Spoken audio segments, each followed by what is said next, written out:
மீண்டும் ஒரு காணொளி வாயிலாக நண்பர்கள் அனைவரையும் சந்திப்பதில் மகிழ்ச்சி அடைகிறேன். இன்றைய தினம் இந்த காணொளியில் மிக முக்கியமான ஒரு தலைப்பான குழுவாக்கல் குறித்த நுண்ணறிவு வினாவுக்கான முழு விவரம் இந்த காணொளியில் இடம்பெற இருக்கிறது.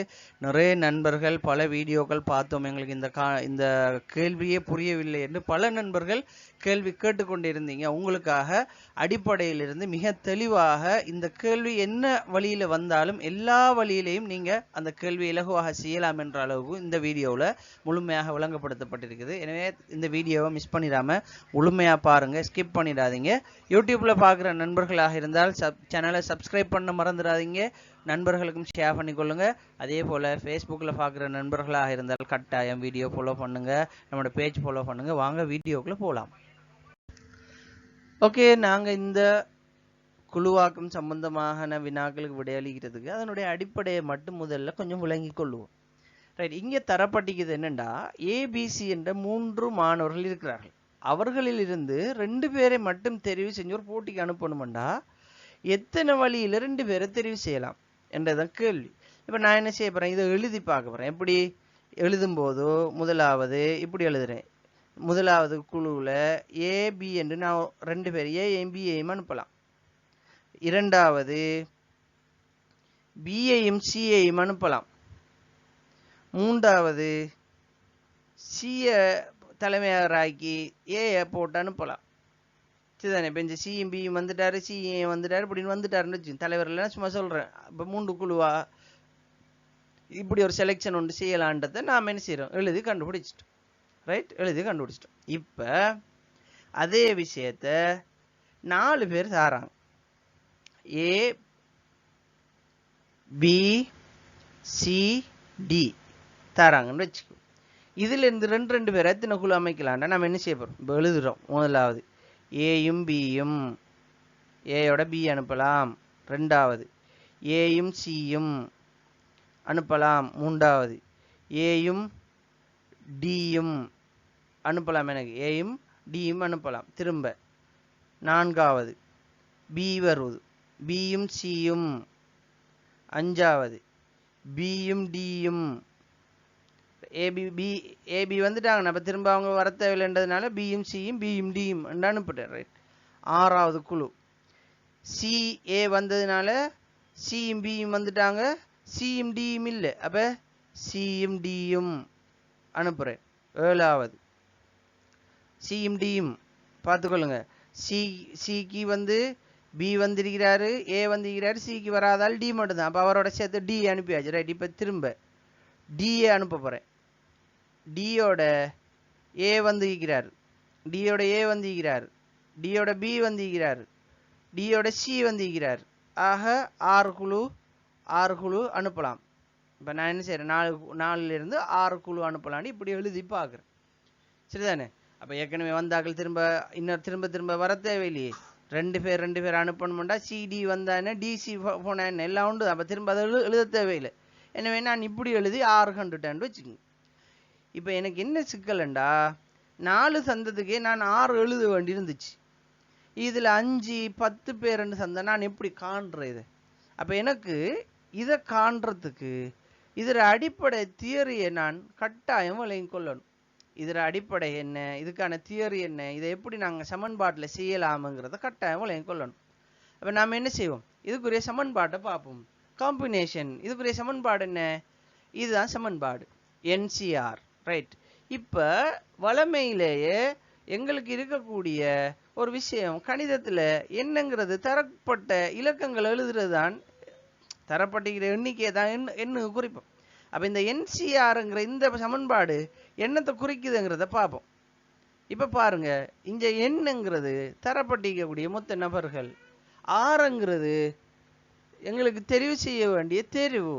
அப்போ இந்த சிங்கிறது காம்பினேஷனுங்கிறத குறிக்குது. சரி, அப்போ இந்த தரவை வச்சு நாம் இந்த தியரியில் செஞ்சு பார்ப்போம், சரியா வருதாண்டது. அப்போ என்னன்னு சொல்லிக்கிறாங்க, என் ஃபேக்டோரியல் கீழே. அப்போ நம்ம அதை பிரதிடுவோம், நமக்கு தந்திருக்கிறத. ஃபேக்டோரியல் என்ன, காரணி பெருக்கம்.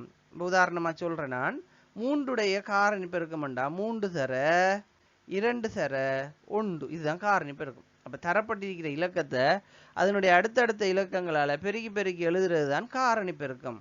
சரி, இப்போ நான் என்ன செய்ய போறேன், இந்த தந்திரிக்கிற இலக்கத்தை இந்த இந்த சமன்பாட்டுக்கு பிரதி செஞ்சு பார்க்க போறேன். ரைட், முதலாவது 3 காரணி பெருக்கம், 3 ஃபேக்டோரியல் கீழே செலெக்ஷன் 2 ஃபேக்டோரியல் பிராக்கெட்ல 3ல இருந்து 2 கழிச்சு அதனுடைய ஃபேக்டோரியல். இப்போ அதை திரும்ப விரிச்சு எழுதி பார்ப்போமா.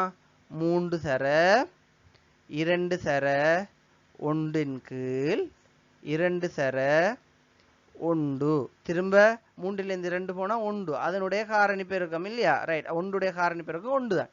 இப்போ இதை சமப்படுத்துவோம். இந்த 1ஐயும் இந்த 1ஐயும் வெட்டலாம், இந்த 2ஐயும் இந்த 2ஐயும் வெட்டலாம், மிச்சம் என்ன 3. அப்போ 3 1ஆல பிரிச்சா சமன் 3. அப்போ சரியா வருது. ரைட், இதே விஷயத்தை 4 போட்டு பார்ப்போம். நமக்கு 4ல இருந்து 4உடைய ஃபேக்டோரியல் கீழே எங்களுக்கு 2 பேரை செலக்ட் பண்ண சொன்னேன்.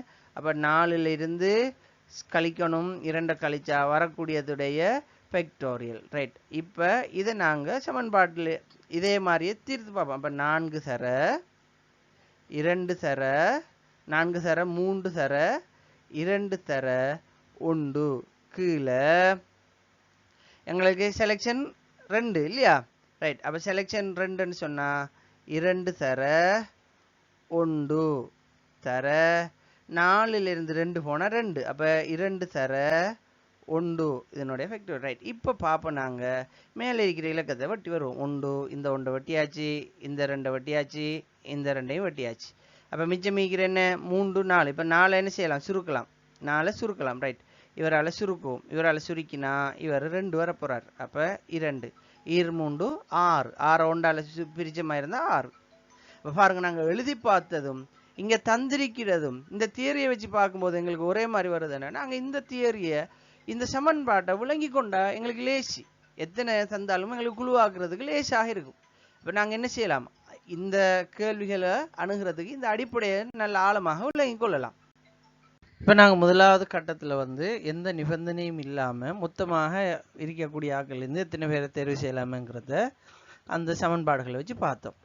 இப்போ ஒரு நிபந்தனையை உள்ளே சேர்க்கிறோம். என்ற கேள்விகளில் எல்லாத்துலேயும் நிபந்தனைகள் வருது. யார் யாரோட இருக்கணும், யார் யாரோட வரக்கூடாது, எப்படி தேர்வு செய்யணும், நிபந்தனைகள்லாம் இருக்குது. நாங்கள் ஒரு நிபந்தனையை மட்டும் உள்ளே எடுத்து விளங்கி கொள்வோம். ரைட், இப்போ 4 மாணவர்கள் இருக்கிறார்கள். 4 மாணவங்களில் 2 பேர் போட்டிக்கு தெரிவு செய்யணும். நிபந்தனை என்னென்றா, ஏ மற்றும் பி இருவருக்கும் ஒருவரை ஒருவர் பிடிக்காது, எனவே அவர்கள் இருவரும் ஒரே குழுவில் இடம்பெறக்கூடாது. தந்திக்கிற தரவு என்ன, ஏயும் பியும் வரக்கூடாது, ஒரு குழுவில் வரக்கூடாது என்றது நிபந்தனை. இது ஒரு நிபந்தனை தான் தரப்பட்டிருக்குது. ரைட், இப்போ ஏயும் பியும் வராமல் நாங்கள் குழு அமைக்கணும். எப்படி குழு அமைக்கிறேன் பார்ப்போம். ஏயும் பியும் தானே வரக்கூடாது. ரைட், ஏயை சியோட சேர்க்கலாம், ஏய டியோட சேர்க்கலாம், திரும்ப பி சியோட சேருவார், பி டியோட சேருவார், சியும் டியும் சேருவார். அப்போ எத்தனை, 1 2 3 4 5, கிட்டத்தட்ட இந்த நிபந்தனைப்படி 5 குழு அமைக்கலாம் என்றதை நாங்கள் எழுதி கண்டுபிடிக்கிறோம். இது ஒரு சின்ன ஒரு நிபந்தனை மட்டும்தான். ரைட், இதே விஷயத்தை நாங்கள் எங்களோட தியரியை கொண்டு வந்தா, நாங்கள் ஏற்கனவே இந்த 4 மாணவர்களுக்கு என்ன செஞ்சோம், 4 மாணவர்களுக்கு மொத்தமாக எந்த தியரியும் இல்லாமல் மொத்தமாக அவங்கள குழு உருவாக்கக்கூடிய வழிகள் எத்தனை இருக்குது, 6 இருக்குது. ரைட், 6 இருக்குது. அப்போ தந்திரிக்கிற நிபந்தனை ஒன்றே ஒன்று தான், ஏயும் பியும் வரப்படா.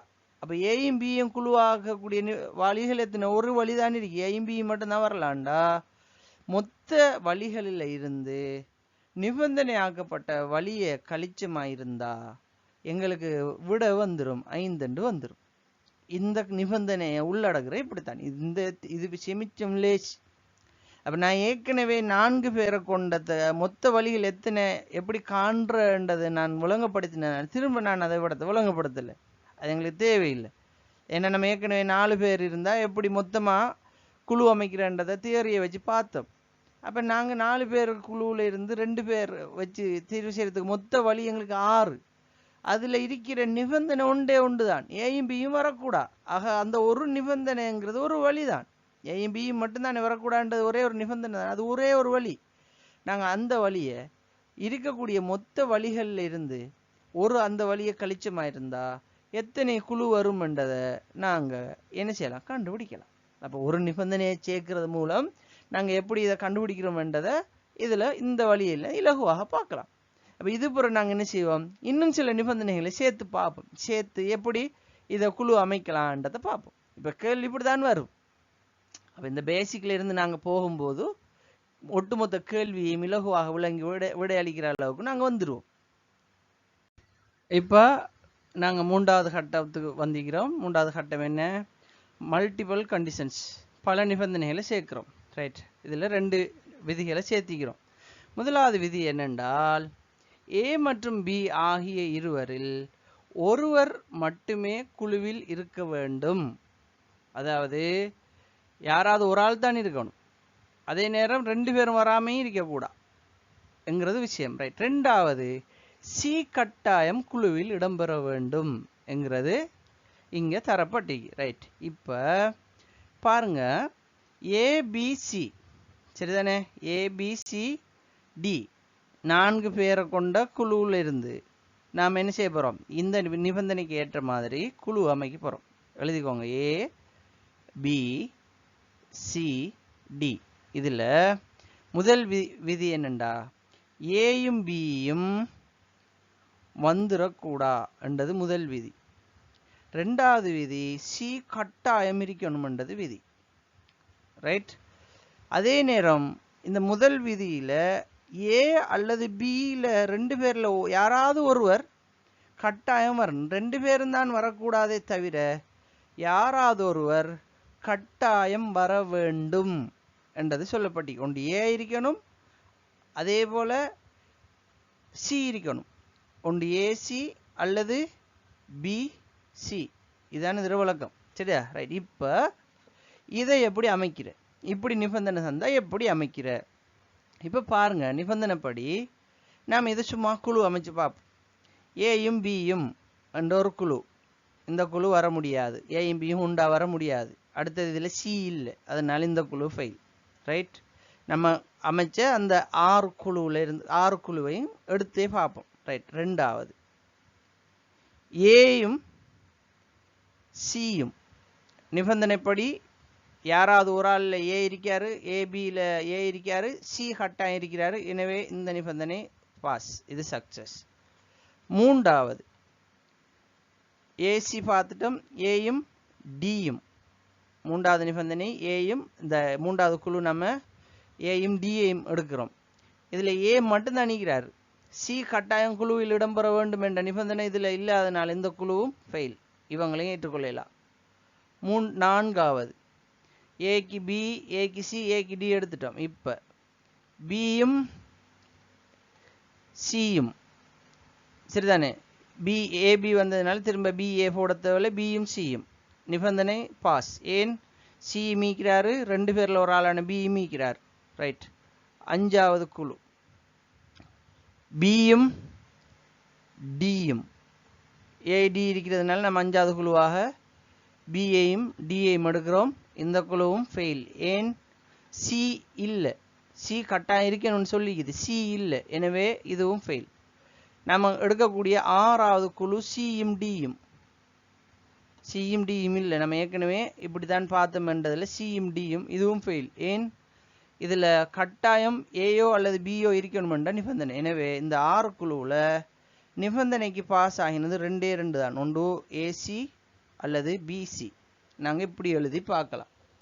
இதுவே 5 பேர் 6 பேர் பல நிபந்தனை தந்தா இதை இப்படி எழுதி கொண்டிருக்கிறியா என்று கேட்டால், இதுக்கு தான் நாங்கள் இதை விளங்குறதுக்கு இந்த வார்த்தைகளை என்ன செய்யணும், இதில் வரக்கூடிய வார்த்தைகளை பிடிச்சு கொள்ளணும். என்ன வரக்கூடிய வார்த்தைகள் இங்கே சொல்லப்பட்டிருக்கி, கட்டாயம் ஒரு ஆள் வரணும்ன்ற 2வது நிபந்தனை ஒன்றிருக்கி பாருங்க. கட்டாயம் வர வேண்டிய ஆள் யாரு, சி.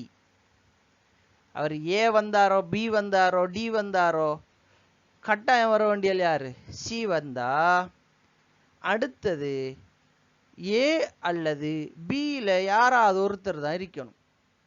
யாராவது ஒருவர் கட்டாயம் இருக்கணும்டா அடுத்து வர வேண்டிய சிக்கு அடுத்ததாக வர வேண்டிய இடம் உண்டு. சரிதானே? ஒரு குழு. திரும்பியும் அடுத்த குழுவிலையும் சி தான் வரணும், கட்டாயம் வரணும். அப்ப சியோட ஒன்று ஏ வரணும் அல்லது பி வரணும். அப்ப சி தான் ஆங்கர். இவர் ஆங்கர் பாயிண்ட், இவர் கட்டாயம் வர வேண்டிய ஆள். அவரோட அந்த குழுவுல சேர வேண்டிய ஆள் யாரு என்றது அடுத்த நிபந்தனையிலிருந்து நாங்கள் எடுக்கிறது. எனவே சிஏ சிபி என்ற இந்த 2 குழுவை மட்டும்தான் எங்களுக்கு உருவாக்கலாம். அப்ப விடை பிரகாரம் நாங்கள் எழுதின அந்த லிஸ்ட் பிரகாரம் 2 குழு தான் பாஸ் ஆகி வந்துச்சு. இதுல கேள்விக்கும் நாங்கள் விடை அளிக்கிறதும் இதே தான். 2 குழு தான் நாங்கள் என்ன செய்யறோம், இதுல இருந்து உருவாக்கி கொள்றோம். ஆக இதுல நாங்க கவனிக்க வேண்டிய ஒருவர் மட்டுமேங்கிறத பாருங்க, இந்த ஹைலைட் பண்ணிக்கிறேன். என்னத்துக்கு? அந்த யாராவது ஒரு ஆள் வந்தே ஆகணும்ங்கிறது. அடுத்த விதிப்படி சி கட்டாயம் வரணும்டா, எல்லா குழுவிலையும் சி கட்டாயம் இருக்கணும் என்றா மட்டும்தான் அந்த குழுவை ஏற்றுக்கொள்ளலாம். அந்த சி இருப்பார் என்ற அடிப்படையில இந்த நியதிப்படி நாங்க 2 குழுவை தான் உருவாக்கலாம்ங்கிறத இதுல இருந்து விளங்கி கொள்ளலாம். ரைட். இப்ப ஏன் டி வரப்படாண்டு யாராவது கேள்வி கேட்டா, டி வரணும்டோ இதுல டி கட்டாயம் இருக்கணும்டோ நிபந்தனையில இல்ல. நிபந்தனை மட்டும்தான் வச்சு பார்க்கும்போது டி எங்களுக்கு இங்க பொருட்டு இல்லை. அதனால நாங்க டியை வச்சு இந்த குழுவை உருவாக்கலன்றதுனால ஏயில பியில யாராவது ஒரு ஆள் வரணும், சியும் இருக்கணும்டா. ஒன்று சி ஏ ஆயிருக்கணும் அல்லது சி பி ஆயிருக்கணும். இவ்வளவுதான் இதுல விஷயம். அப்படி சோட்டை நாங்க என்ன செய்யலாம், இதுல இருந்து விளங்கி கொள்ளலாம். இது லேசா தானே சார் இருக்கு. இதை நீங்க ஸ்டார்ட்ல சொன்னீங்கடா 4 வந்ததுக்கு ஓகே. பல பேர் வந்து அதுல வேற வேற பேர்கள் வரும். ஒருத்தர் அதிபர் என்றும் ஆசிரியர் என்று வரும், நிர்வாகி என்று வரும். இப்படியெல்லாம் குழப்பி அடிக்கும். அப்ப நாங்க அதை தெளிவா விளங்கணும்ன்றதுக்காகத்தான் இந்த பேசிக்கை விளங்கப்படுத்துறோம். ஓகே. அப்ப நீங்க இதுல இருந்து விளங்கி போகலாம், ஒவ்வொரு விஷயமா விளங்கி போகலாம். ஓகே. இந்த குழுவாக்க முறைமைக்கு ஏற்ப ஒரு மாதிரி வினா உண்டு. வினாபத்திரம் ஒன்றிலிருந்து பெறப்பட்ட வினாவை பாருங்க. பின்வரும் தகவல்களை வாசித்து வினாக்களுக்கு உரிய சரியான விடையினை தெரிவு செய்க. தகவல் என்ன? நிறுவனம் ஒன்றின் கண்காட்சி ஒழுங்கமைப்பு குழு ஒன்றினை தெரிவு செய்வதற்கு உறுப்பினர்களை தெரிவு செய்யும் முறை தொடர்பான தகவல் கீழே உள்ள முறையின் அடிப்படையாக கொண்டவை. ரைட். அதுல என்னண்டா, தகவல் தொழில்நுட்ப முகாமையாளர்கள். அதுல முகாமையாளர்கள் 3 பேர். யாரு? நாவலன், கமன், ஜனகன் ஆகியோர் குறித்த ஒரு நிறுவனம் ஒன்றில் கடமையாற்றும் தகவல் தொழில்நுட்ப முகாமையாளர்கள். முகாமையாளர்கள் 3 பேர். நாவலன், கமன், ஜனகன். பகுப்பாய்வாளர்கள், கணினித்துறை பகுப்பாய்வாளர்கள் 6 பேர். பிரியன், பாலன், ஜெகன், மாவலன், கவிதன் இப்படின்னு சந்திக்கிறாங்க. ரைட். இதுல இந்த நிறுவனத்தால் நடத்தப்படுவதற்கு தீர்மானிக்கப்பட்ட அந்த கண்காட்சிக்கு அமைக்கிறதுக்கு கீழே உள்ள நிபந்தனைகளுக்கு ஏற்ப இவர்களிலிருந்து 5 பேரை கொண்ட குழு அமைப்பதற்கு தீர்மானிக்கப்பட்டது. இதுல ஏற்கனவே 3 பேர் முகாமையாளர்கள், 6 பேர் பகுப்பாய்வாளர்கள் இருக்கிறாங்க. இந்த 3, 6 இந்த 9 பேருக்குள்ள இருந்தும் 5 பேர் கொண்ட குழு அமைக்க போறாங்க. அதனுடைய நிபந்தனைகள் என்னண்டா, முதலாவது நிபந்தனை ஜனகன், ஜெகன் ஆகிய இருவருள் தெரிவு செய்வது ஒருவரை மட்டுமே ஆகும். அப்படின்டா யாராவது ஒரு ஆள் தான் இருக்கலாம் அந்த குழுவில், 2 பேரும் இருக்கலாம். ரைட். இப்போ இதை நாங்கள் நிபந்தனைக்கு வாரத்துக்கு முதல் இந்த குழுவில் இருக்கிற ஆட்களை கொஞ்சம் ஷோர்ட் பண்ணி எடுத்துக்குவோம். முகாமையாளர்கள் யாரு, கணினித்துறை பகுப்பாய்வாளர்கள் யாருங்கிறத ஷோர்ட் பண்ணி எடுத்துக்குவோம். ரைட். அப்போ முகாமையாளர்களில் நாவலன் இருக்கிறாரு, கமன், ஜனகன் இருக்கிறாரு. அவங்களுக்கான பேரை நான் காஜான்னு எடுத்துக்குவோம். சரிதானே? ரைட். இப்போ இதில் நாங்கள் முகாமையாளர்கள் உண்டு. சரிதானே? நாவலனை நான் எடுத்துக்குவோம், நாவன் எடுத்துக்குவோம். அடுத்தது கமன், ஜனகன் முகாமையாளர்கள் இருக்கிறாங்க. ரைட். எடுத்தாச்சு. அடுத்தது பகுப்பாய்வாளர்கள் இருக்கிறாங்க. பகுப்பாய்வாளர்கள்ல 6 பேர். பிரியன், பாவலன், ஜெகன், அதே போல மாவலன், மாவண்ணா, கவிதன், உதயன். ரைட். இப்ப நிபந்தனைக்கு வருவோம். நிபந்தனை என்ன சொல்லுதோ, ஜனகனும் ஜெகனும் உண்டா வர இயலாது. அப்ப ஜனகனும்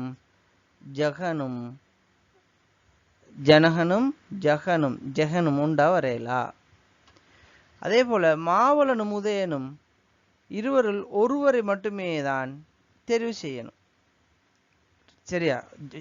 ஜனகன் ஜெகன் இருவரில் தெரிவு செய்து ஒருவர் என்றால் 2 பேர்ல யாராவது ஒரு ஆள் தான் வரலாம், 2 பேரும் வரையலாம். அதே மாதிரி மாவலன் உதயன் ஆகிய இருவரில் தெரிவு செய்து ஒருவரை மட்டும். அப்ப மாவலனும் அதே போல உதயனும் 2 பேர்ல ஒரு ஆள் தான் வரலாம். இது 2வது நிபந்தனை.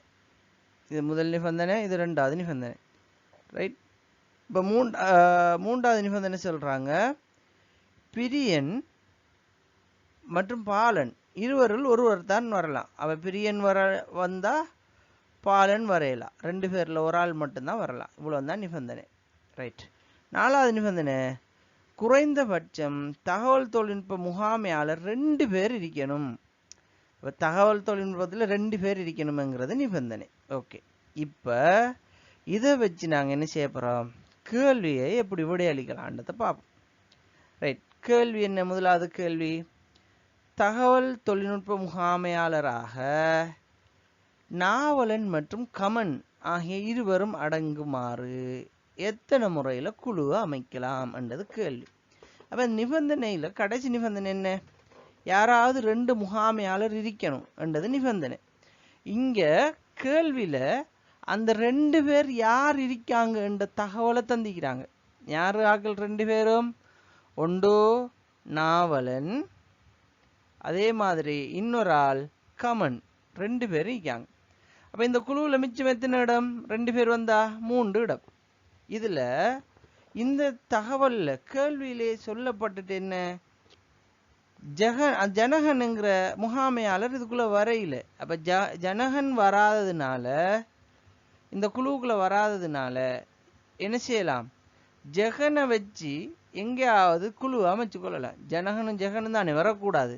இவங்க 2 பேரும் வார மாதிரி எத்தனை முறையில் குழு அமைக்கலான்றது கேள்வி. சரி, இப்போ பாருங்க, இப்போ மிச்சம் எத்தனை? 3 இடம்.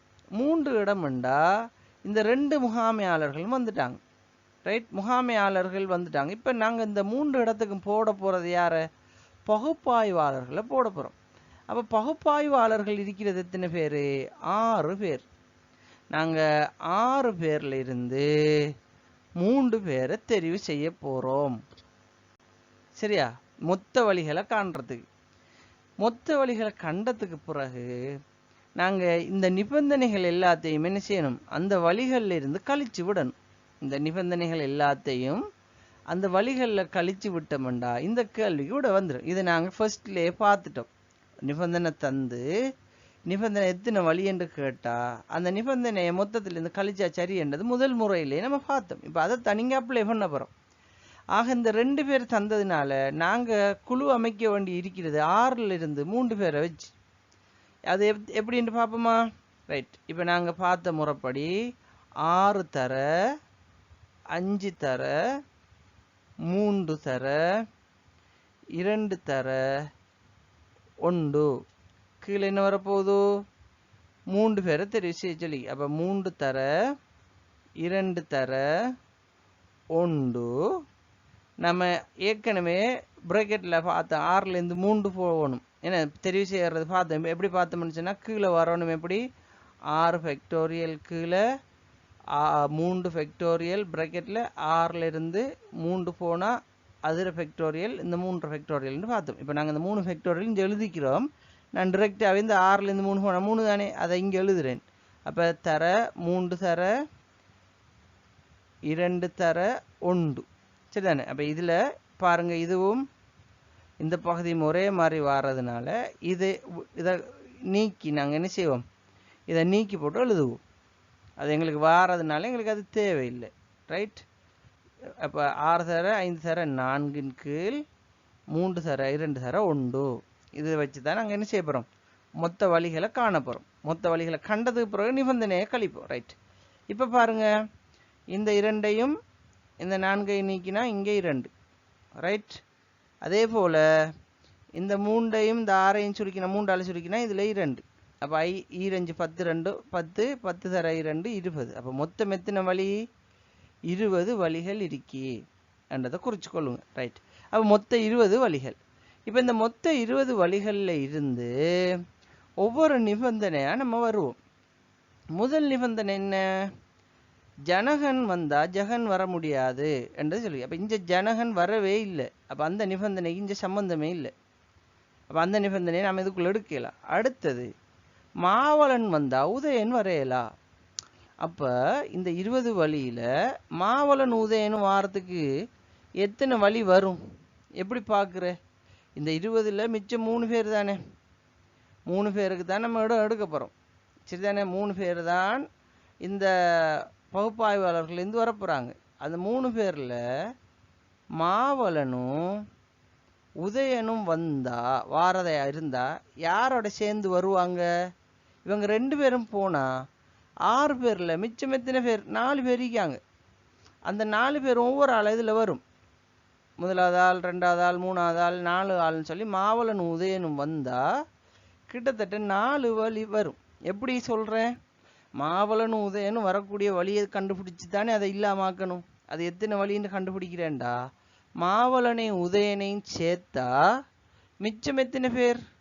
மிச்சம் மீக்கிறார்கள். அவங்க 2 பேரும் கழிச்சு 6ல் இருந்து மிச்சம் 4 பேர். அப்போ அந்த 4 பேரோட ஒரு ஆளோடான இவங்க 2 பேரும் எப்படி அது சேர்ந்து வர வேண்டி வரும். அப்படி வரும்போது இதில் 4 வழிகள். ரைட். அப்போ 2வது நிபந்தனைப்படி 4 வழி வருது. 3வது நிபந்தனையும் பிரியன் மற்றும் பாலன். அப்போ பிரியனும் பாலனும் மாவலன் உதயனும் மாறித்தான்.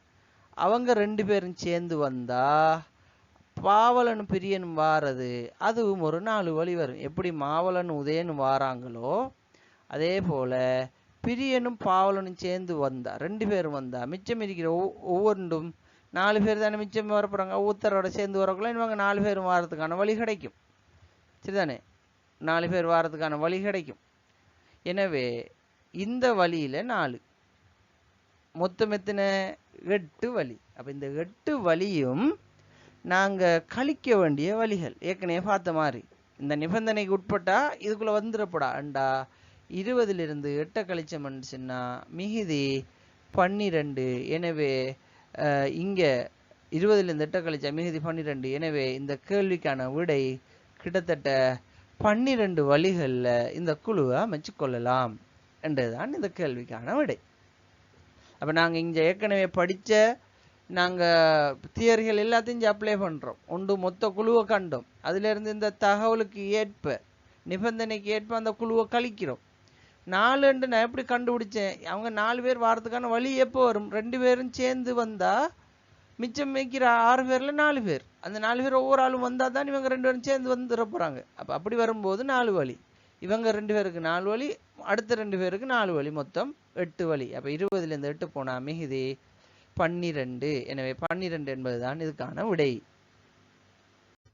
அடுத்து இங்கே தரப்பட்டிருக்கிற வினா ஒன்றை பாருங்கள். தகவல் தொழில்நுட்ப முகாமையாளர் மூவரையும் குழுவிற்கு தேர்வு செய்தால் குழுவை எத்தனை முறைகளில் ஒழுங்குபடுத்தலாம் என்பது கேள்வி. ரைட்.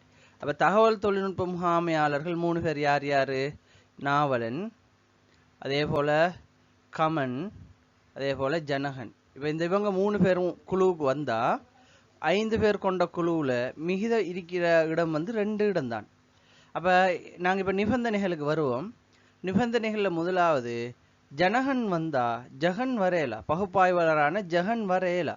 ஆக இந்த குழுவில் 3 பேரும் இருக்கிறதுனால எந்த அடிப்படையிலும் ஜெகன் வரமாட்டார். ஜெகன் என்கிறவர் வரமாட்டார். ஜனகன் நீக்கிறதுனால ஜெகன் வரமாட்டார். எனவே 6 பகுப்பாய்வாளர்கள் இருந்து ஒருவர் நீக்கப்படுகிறார் முதலாவது நிபந்தனைப்படி. அப்போ எங்களுக்கு இருக்கிற இடம் எத்தனை? 2 பேர். அப்போ ஒருவர் நீக்கப்பட்டா நாங்கள் 5 பேரில் இருந்து 2 பேரை தெரிவு செய்யணும். சரிதானே? அப்போ 5 பேர்லேருந்து 2 பேரை தெரிவு செய்யணும். ரைட். அப்போ 5 பேர்லேருந்து 2 பேரை தெரிவு செய்கிறதுக்கு நாங்கள் ஒரு ஷார்ட்கட்டை பயன்படுத்த போகிறோம். இதை ஏற்கனவே நாங்கள் பார்த்தது தான். 5 தர 4 கீழ் 2. சரிதானே? ரைட். அப்போ நாங்கள் இதை சுருக்கினமாக இருந்தால் 5 4ஐயும் 2ஐயும் சுருக்கினமாக இருந்தால் வரப்போகிற விடை 2, I2 10. எனவே நாங்கள் இதுக்கு விடையாக எடுப்போம் 10 வழிகள். மொத்த வழிகள் 10 வழிகள் இருக்குது. மொத்தம் 10 முறையில் நாங்கள் என்ன செய்யலாம், இந்த 2 இடத்துலையும் தெரிவு செய்யலாம் என்றது இருக்குது. ரைட். இப்போ அடுத்தடுத்த உள்ள நிபந்தனைகளை என்னன்றதை பார்த்து இந்த 10 வழிகளில் இருந்து கழிக்க வேண்டியதை கழிக்கணும். ரைட். முதல் நிபந்தனை என்ன, மாவலனும் உதயனும் 2 பேரும் வரக்கூடாது. அப்போ இந்த இதில் 2 பேர் தான் வரலாண்டா அதில் எப்படி மாவலனும் உதயனும் வரக்கூடிய வாய்ப்பு உண்டு, இல்லை, ஒரு வாய்ப்பு இல்லாமல் போகுது. ரைட். திரும்ப இவங்க 2 பேரும் இல்லை, ஒரு வாய்ப்பு இல்லை. திரும்ப பாருங்க, பிரியன் மற்றும் பாலன், பிரியனும் இல்லை பாலனும் இல்லை, இவங்க வரக்கூடிய வாய்ப்பும் இல்லை, இரண்டாவது வாய்ப்பு, ரெண்டும் இல்லாமல் போகுது. எனவே ஆக 2 வாய்ப்புகள் இந்த நிபந்தனை எப்படி இல்லாமல் போகிறதுனால 10ல் இருந்து 2 கழிச்சுமாக இருந்தால் வரக்கூடிய விட 8 வழிகள், 8 முறைகளில் நாங்கள் என்ன செய்யலாம், இவங்களை தெரிவு செய்யலாம். இந்த 3 பேரும் முகாமையாளர்கள் வரக்கூடிய சந்தர்ப்பங்களில் 8 பேரை தெரிவு செய்யலாம்ங்கிறது இந்த கேள்விக்கான விடை. அப்போ இதை செய்கிறது ஒன்றும் கஷ்டம் இல்லை. நாங்கள் அந்த குழுவாக்களை எப்படி செய்ய போகிறோம், நிபந்தனைகளை எப்படி இங்கே அப்ளை பண்ணுறோம் என்றதை பொறுத்து தான் இந்த கேள்விக்கான விடைகள் அமைகிறது இருக்கிறது. ரைட். அடுத்த கேள்வியை பார்ப்போம். நாங்கள் இப்போ கேள்வியை பார்ப்போம். கணினித்துறை பகுப்பாய்வாளர்கள் அதிக எண்ணிக்கையில் அடங்குமாறு குழுவை எத்தனை வழிகளில் ஒழுங்குபடுத்தலாம்? இந்த கேள்வியை விளங்க என்ன கேட்குறாங்க, கணினித்துறை பகுப்பாய்வாளர்கள் நிறைய எண்ணிக்கையில் வரணும். நிபந்தனை என்ன, இங்கே தரப்பட்டிருக்கிற நிபந்தனைப்படி 2 தொழில்நுட்ப முகாமையாளர்கள் கட்டாயம் இதில் இந்த 5 பேரில் இருந்தே ஆகணும் என்கிறது இதில் தீர்மானமாக தரப்பட்டிருக்குது. சரிதானே, 2 பேர் இருக்கணும், 5 பேர் கொண்ட குழுவை நாங்கள் தீர்மானிக்கணும் என்கிறது இந்த தரப்பட்டிருக்கிற நிபந்தனைகள் இருந்து நாங்கள் பார்த்து வாரோம். சரி. ரைட். எங்கள் 4வது நிபந்தனை, அதில் இந்த குழுவிற்கு குறைந்தபட்சம் தகவல் தொழில்நுட்ப முகாமையாளர் 2வராவது தெரிவு செய்யப்பட வேண்டும் என்கிற 4வது நிபந்தனை கட்டாயம். ரைட். அப்போ அதில் நாங்கள் அந்த 2 பேரும் உள்ளடக்கப்பட்டால் மீதி 3 பேர் என்ன செய்யலாம், முகாமையாளர்கள் இருந்து 3 பேரை கொண்டு இந்த குழுவை அமைக்கலாம். அப்போ 3 பேருங்கிறது அதிக எண்ணிக்கையாக வர வாய்ப்பாக அமையும். சரி. இப்போ நாங்கள் ஒவ்வொரு சந்தர்ப்பங்களாக எத்தனை பேர் வருவாங்கங்கிறத பார்ப்போம். முதலாவது முறை, முதலாவது இந்த நிபந்தனைகளை வச்சு நம்ம பார்ப்போம். இதில்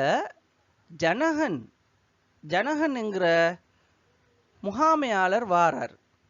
அவர் வந்தா எத்தனை யார் யாரை கொண்டு அமைக்கலாம், அவர் வராட்டா யார் யாரை கொண்டு அமைக்கலான்ற நிபந்தனைப்படி நாங்கள் இந்த குழு அமைக்க வேண்டியிருக்கும். ரைட். முதல்ல அவரை விட்டுட்டு கணக்கு பார்ப்போம். நாவலன் வாரார். சரியா, நாவலன் வாரார், கமனும் வாரார், நம்ம ஜனகன் எடுத்துக்கொள்ளலை. ரைட். அப்போ ஜனகன் வராட்டி ஜெகன் வரலாம்.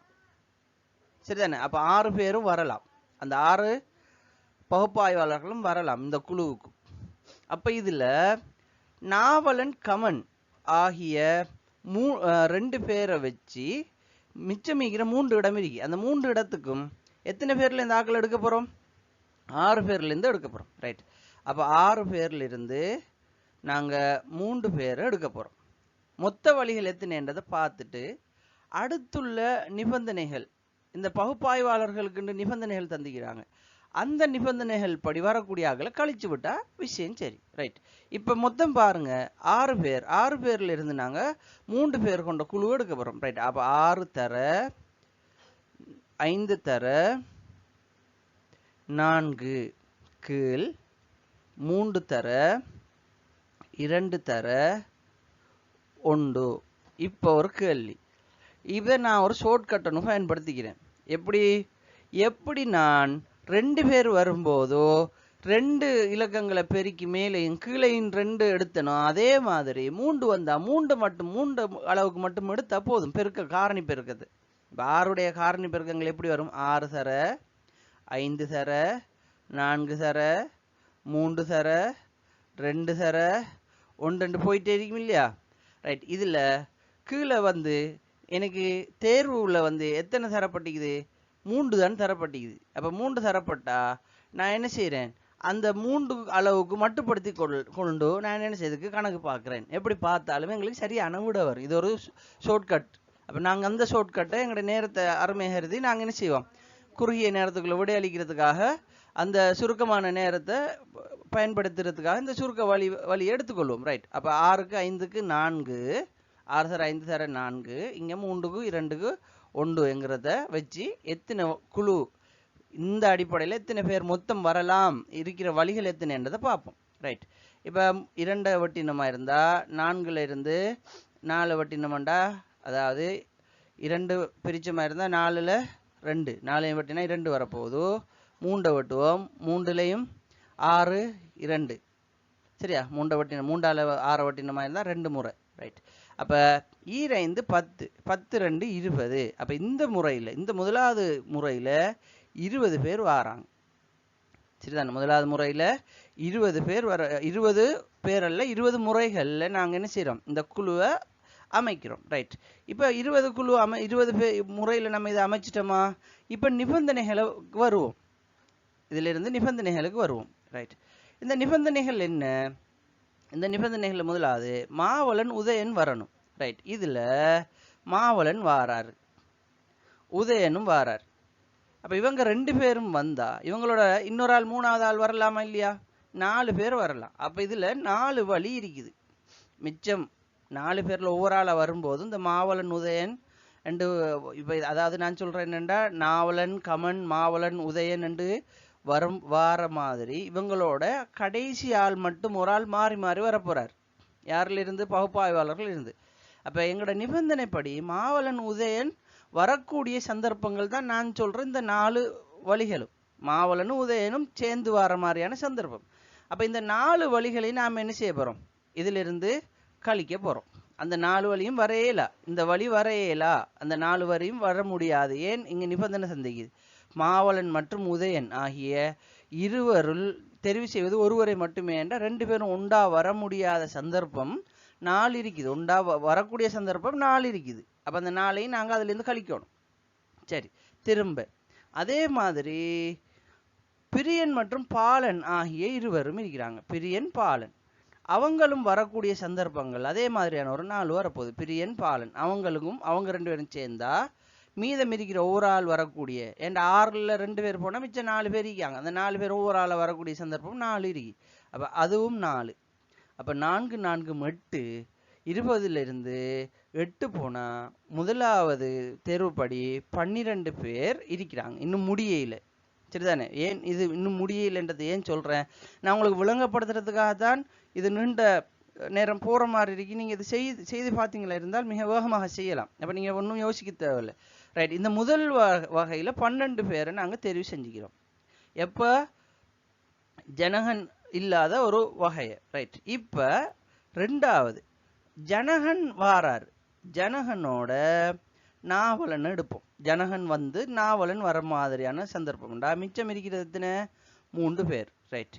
இப்போ ஜனகன் வந்தா எங்களுக்கு ஆட்டோமேட்டிக்காக தெரியும் ஜெகன் வர மாட்டார், ஜெகனுக்கு இடமே இல்லைண்டா. அப்போ ஜெகன் இல்லாமல் 5லிருந்து 3 பேரை தெரிவு செய்யணும் நாங்கள்.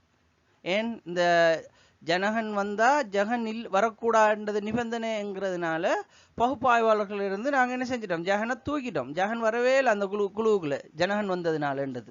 ரைட். அப்போ தூக்கியபடினால 5லிருந்து 3 பேரை தெரிவு செய்ய போகிறோம். ரைட். 5லிருந்து 3 பேரை எப்படி தெரிவு செய்வோம்? 5 தர 4 தர 3, கீழே 3 தர 2 தர 1. ரைட். இப்போ இந்த அடிப்படையில் தெரிவு செய்ய போகிறோம். இப்போ பாருங்கள், 3ஐயும் கட் பண்ணுறோம், 3ஐயும் கட் பண்ணுறோம், சரிதானே? இதில் 3 வரப்போகுது, 3 3 கட். இப்போ 2 சுருக்கணும், 2 சுருக்கணும்டா 4ஐயும் 2ஆல் சுருக்கணும்னா 2 முறை. அப்போ 2 10. அப்போ இந்த இதில் மொத்தம் 10 வழி இருக்குது. இந்த 10 வழியில் மாவலன் உதயன் பாருங்க, மாவலன் உதயன் 2 பேரும் வாராங்கண்டா. மாவலனும் உதயனும் வந்தா மிச்சம் வரக்கூடிய ஆள் எத்தனை பேர் இருக்காங்க? ஒரு ஆள் இதில் வரப்போகுது. அப்போ 5ல் 2 பேர் போனால் மொத்தம் எத்தனை வழி? இதில் 3 வழி. இவங்க 2 பேரும் வரக்கூடிய மாதிரியான வழி 3 இருக்குது. அப்போ 10லிருந்து 3 கழிக்கிறோம். ரைட். அப்போ திரும்ப மாவலன் உதயன் அதே மாதிரி பிரியனும் பாவலனும் இதே வழியில் வரப்போகிறாங்க. பிரியன் பாவலன் இவங்களும் 2 பேரும் சேர்ந்து வரக்கூடிய மாதிரியான வழி அவங்களுக்கு 3 வழி. அப்போ அதிலிருந்து 3 கழிக்கிறோம். கழிச்சமாக இருந்தால் இதில் எத்தனை வரப்போகுது? 6. 3ல் 3 3 6. 10ல் இந்த 6 போனச்சுன்னா 4 வழிகள் வரப்போகுது.